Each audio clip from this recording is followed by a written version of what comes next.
शुक्रिया, बहुत बहुत धन्यवाद। मेरे पास वो लफ्ज़ नहीं हैं जिनसे मैं आपका धन्यवाद करूं, क्योंकि इतनी गर्मी के बावजूद आप लोग धूप में खड़े रहे, इंतजार करते रहे। ये धूप में खड़े रहना, ये इंतजार करना और बिना कहे तालियां बजाना, ये इस बात का सबूत होता है कि लोग जो हैं वो बदलाव के लिए तैयार हैं। मंच पर आसीन आम आदमी पार्टी के नेशनल कन्वीनर, दिल्ली के मुख्यमंत्री और राजनीतिक धुरंधरों को धरती दिखाने वाले, राजनीतिक अपने आप को कभी ना हारने वालों की लिस्ट में अपने आप को समझने वालों को धरती पर उतारने वाले और आपकी धरती के, इस धरती के जम्पल अरविंद केजरीवाल जी, वो आज आए हुए हैं। उनके लिए एक जोरदार तालियों से स्वागत होना चाहिए। राज्यसभा एमपी गुप्ता साहब, अशोक तंवर जी और हरियाणा की सारी, ढांडा साहब, हरियाणा की पूरी लीडरशिप और सबसे ज्यादा धन्यवाद जो मेरे सामने बैठे हैं आम आदमी पार्टी की रीढ़ की हड्डी जो कार्यकर्ता बैठे हैं। सबका स्वागत, नमस्कार, सत श्री अकाल। दोस्तों, ये कोई शक्ति प्रदर्शन नहीं है। हम तो वैसे आए थे, कल हिसार में थे, आदमपुर आए, प्यार दिया आपने, लेकिन आदमपुर का प्यार देखकर इस बात का अंदाजा सहजे ही लग सकता है कि आदमपुर वाले कुछ ना कुछ तो नया करने वाले हैं इस बार। भाई साहब, नेता आपके पास आते हैं, हमें वोट दो, आप वोट देते हो और विधानसभा में जाके कहते हैं हम इतने लाख लोगों के प्रतिनिधि हैं, हमें इस सवाल का जवाब दो, क्योंकि हमसे लोग सवाल पूछते हैं तो हम अपनी कंस्टिट्यूंसी में, अपनी विधानसभा में जाके क्या जवाब देंगे, वो विधानसभा में जाके कहते हैं। लेकिन मेरा सवाल यह है कि जब वो नेता पार्टी बदलते हैं तब आपसे पूछते हैं? क्या कुलदीप बिश्नोई ने आपसे पूछा कि मैं बीजेपी में चला जाऊं? नहीं पूछा ना। कोई हाथ खड़ा करके बता दो अगर पूछा हो। क्या जेजेपी ने आपसे पूछा, जब आपको बताया कि हमें वोट दो, हम खट्टर के साथ मिलकर सरकार बनाएंगे? नहीं पूछा। क्यों? फिर उस समय पब्लिक कहां होती है? यही बात करने के लिए आपके पास आए हैं। जो मशीन का बटन है, आदमपुर वालों, जो मशीन का बटन है, आपको 8 से 10 घंटे मिलते हैं उस बटन को दबाने के लिए। वो बटन ना तो हाथ के पंजे का है, वो बटन ना ही हाथी का है, वो बटन ना कमल के फूल का है, वो बटन ना किसी ऐनक का या चप्पल का है, वो बटन ना ही झाड़ू का है। वो बटन आपके बच्चों की अच्छी शिक्षा का बटन है। वो बटन आपके बुजुर्गों की अच्छी स्वास्थ्य का बटन है। वो बटन आपको मिलने वाली सस्ती बिजली का बटन है। वो बटन महिलाओं के लिए 1000 रुपए पर मंथ, 18 साल से ऊपर, उनको मुआवजा, मान सम्मान का बटन है। वो बटन व्यापारियों को यहां हरियाणा में काम करने के लिए उत्साहित करने का बटन है। वो किसी पार्टी का बटन नहीं है। ठेका नहीं ले रखा इन्होंने कि हमें यही दबाना है। जब ये बदल जाते हैं तुम बदल जाओ, इसमें क्या है? तो आदमपुर वालों, अभी आपके पास एक मौका आया है इनको सबक सिखाने का। इन्होंने क्या समझ रखा है जनता को? पंजाबी में कहावत है, कदे मर जा चिड़िए कदे ज्यों जा चिड़िए। पब्लिक को ऐसे समझ रखा है, 5 साल इधर ले गए 5 साल इधर ले गए, हम जब मर्जी इस्तीफा दे दें, हम दोबारा दूसरी पार्टी से आएंगे। लोगों का क्या है, वो तो वोट डालेंगे नहीं। आप इनको बता दो। आदमपुर वालों एक बात, क्योंकि हरियाणा और पंजाब छोटे बड़े भाई हैं, हमारा कल्चर हमारा सभ्याचार साझा है। आ रहा था मैं जब बाजार से, दातियां तैयार थी, रस्से तैयार थे, अभी फसल आने वाली है। दोस्तों इनको बता दो, ये बड़े बड़े जो बीजेपी कांग्रेस वाले दही जमाने के लिए, चाहे दही जितना मर्जी जमाना हो, दही एक रिड़कना भर के जमाना हो, पर दही जमाने के लिए जाग का सिर्फ 1 चम्मच चाहिए होता है। आदमपुर वालों, आप 1 चम्मच जाग का दे दो, आम आदमी पार्टी को जिताकर यहां से पूरे हरियाणा में ईमानदारी का दही जमाने की जिम्मेदारी हम लेते हैं। पंजाब में भी ऐसा हुआ था, पहले लोकसभा जीते 4, 19 में लोकसभा जीते संगरूर, आज आम आदमी पार्टी की सरकार है। क्यों सरकार है? हमारे पास पैसे तो है नहीं, हम उनका पैसों में मुकाबला नहीं कर सकते, हम गुंडागर्दी करते नहीं। सरकार सिर्फ सच्चाई और ईमानदारी के नाम पर है। और 5.5 महीने अभी सरकार को हुए हैं पंजाब में, पूछ लेना, आपकी रिश्तेदारियां होंगी, दोस्त मित्र होंगे। 1 विधायक 1 पेंशन। पहले क्या होता था, जितनी बार एमएलए बनता था उतनी पेंशन बढ़ती जाती थी।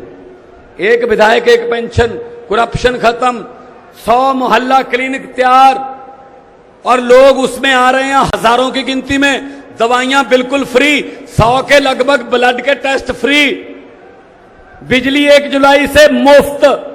अभी जो बिल आ रहे हैं 0 बिल आ रहे हैं, हमने गारंटियां दी थी। अगर कोई देश का जवान, पंजाब का जवान सरहद पर ड्यूटी का फर्ज निभाते हुए शहीद होता है, 1 करोड़ रुपया। अभी आटा दाल स्कीम घर पे, बुढ़ापा पेंशन घर पे, बुजुर्गों को बैंक में जाने की जरूरत नहीं है, आपके डोर की खटखटाया जाएगा और आपको पेंशन मिल जाएगी। ये पहले क्यों नहीं हो सकता था? हो सकता था। एक टोल प्लाजा वाले आए 4 दिन पहले मेरे पास, संगरूर से लुधियाना तक की दूरी 2 टोल प्लाजा है भाई, 90 रुपये लेते थे। वो आए और उन्होंने कहा जी हमारे 20 महीने बढ़ा दो, 20 महीने हम और टोल चला सकें। हमारी आज रात को 12 बजे टोल की म्याद खत्म हो रही है। मैंने कहा क्यों बढ़ा दें भाई? कहते जी कोरोना आ गया था। मैंने कहा सिर्फ लोगों पर ही कोरोना आया था? आपके लिए भी तो कोरोना नेशनल डिजास्टर है, एक कुदरती आफत है, तो बहुत से लोगों का बिजनेस डाउन हुआ कोरोना में, तो वो भी तो बैठे हैं, आप भी झेलो। कहते जी किसान आंदोलन की वजह से हमारा नुकसान हुआ। मैंने कहा जी सेंटर ने कानून बनाए थे, 1 साल बाद सेंटर ने कहा जी गलत कानून है, माफी मांगते हैं। अब उनकी गलती की हम खमियाजा क्यों भुगते? मैं कोई 20 महीने नहीं बढ़ाऊंगा। आज रात को 12 बजे दोनों के दोनों टोल प्लाजे बंद करो। मैंने बंद करवा के रखे हैं वो टोल प्लाजे। कोई और होता, कोई कांग्रेसी या बीजेपी की सरकार होती, वो 20 महीने की जगह उनको 30 महीने कहता और कहता यार मेरा भी हिस्सा डाल लेना, मेरे भांजे का हिस्सा डाल लेना, मेरे भतीजे से बात कर लेना। ये बात चलती थी। ये भांजे भतीजे, इनके घरों से क्या क्या मिल रहा है। तो दोस्तों मुझे किसी ने पूछा कि यार दिल्ली में फिर पंजाब में आप लोगों ने इतनी बड़ी आंधी को कैसे रोक लिया? मैंने कहा कौन सी आंधी? कहते बीजेपी की आंधी। मैंने कहा कैसे? कहते कैसे? मैंने कहा मैं बताता हूं। मैंने कहा जी हमारा चुनाव चिन्ह क्या है? कहते झाड़ू। मैंने कहा बीजेपी का चुनाव चिन्ह क्या है? कहते जी कमल का फूल। मैंने कहा कमल का फूल कहां उगता है? कहते जी कीचड़ में। मैंने कीचड़ की सफाई कौन करता है? कहते जी झाड़ू। मैंने कहा हमने झाड़ू फेर दिया, कमल उगे ही नहीं। जिस झाड़ू से हम आज तक सिर्फ अपना मकान और दुकान साफ करते थे, अब अरविंद केजरीवाल जी की अगुवाई में उस झाड़ू से पूरा हिंदुस्तान साफ किया जाएगा। बड़ी बड़ी दुकानें बंद होंगी, भ्रष्टाचार की दुकानें बंद होगी, बहुत कुछ होगा। 107 नंबर दुकान भी बंद होगी। सही है ना? बंद हो जाएंगी ये। इन्होंने समझ क्या रखा अपने आप को यार? पब्लिक है, ये पब्लिक है, सब जानती है। लोकतंत्र में लोग बड़े होते हैं। लोग जब चाहें आदमी अर्श पर और कुलदीप बिश्नोई की तरह हंकार करे ऊपर जाकर, तो लोग कहते हैं आजा बेटा फर्श पर।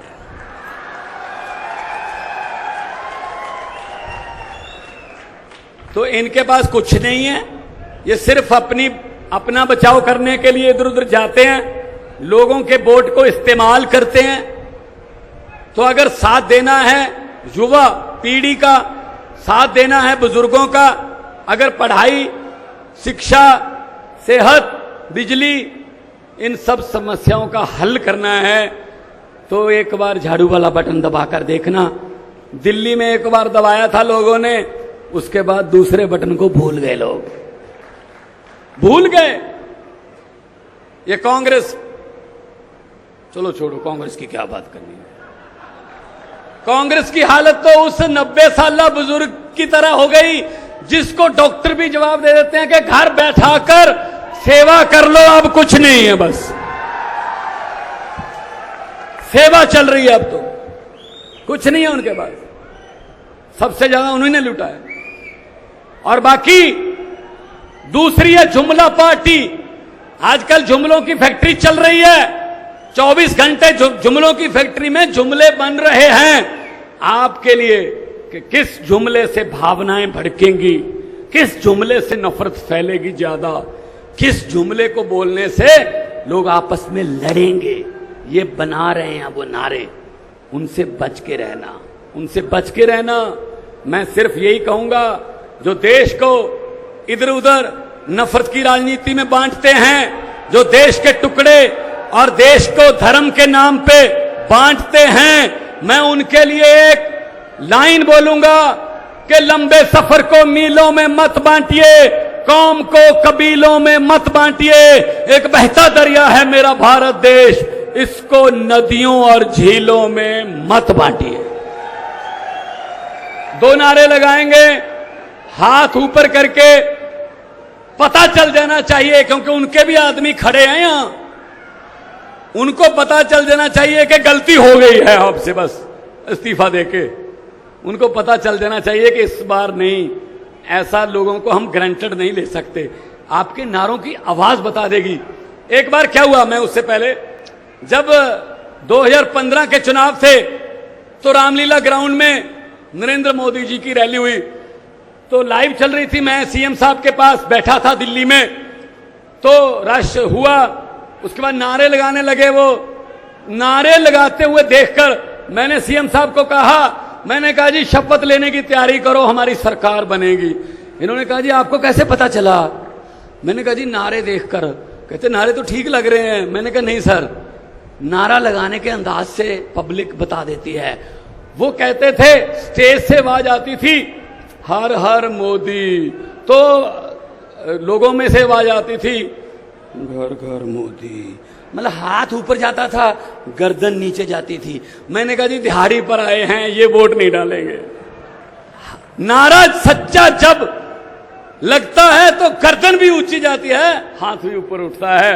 2 नारे लगा के बता दो, इनकलाब, थोड़ा और इनकलाब, इनकलाब, वंदे भारत माता की, बोले सोनिहाल। बहुत बहुत धन्यवाद, बहुत बहुत।